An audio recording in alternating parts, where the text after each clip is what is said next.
Gilas Pilipinas head coach Tim Cone, umaasa pa rin na lalaro si Kai Sotto para sa Gilas at Kai Sotto balik ensayo na. Masorpresa kaya ang China sa Asian Games? Yan ang ating mga pag-uusapan para sa video natin na ito.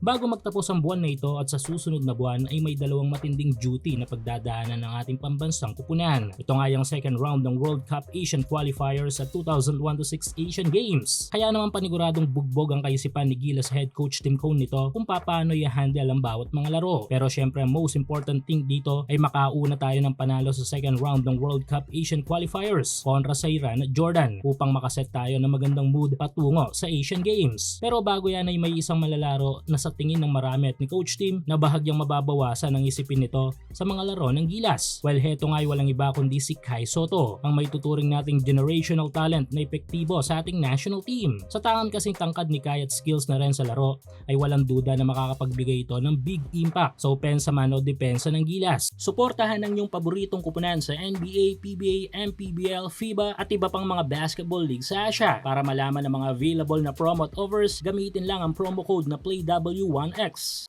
Kaso nga lang till now ay wala pa rin desisyon ng kampo ni Kai kung ano nga ba ang susunod na magiging step nito sa kanyang basketball career. Pero si Coach Tim ay malaki pa rin ang pag-asa na lalaro si Kai para sa ating pambansang kupunan bago ito tumungo sa Amerika para nga daw sa kanyang final NBA gold push. At bilang patunay ay sinama pa nga ni Coach Tim si Kai sa 30 players para sa Asian Games. At kung may sa katuparan nito ay tiyak na malaking sorpresa ang mangyayari sa China na silang una nating makakaharap sa Asian Games. Try to imagine Kai Sotto, Justin Brownlee na may Malik Diop pa. Sa ngayon ay patuloy ang ensayo ni Kai Sotto dito sa ating bansa at pinapanatili pa rin ito ang kanyang magandang kondisyon.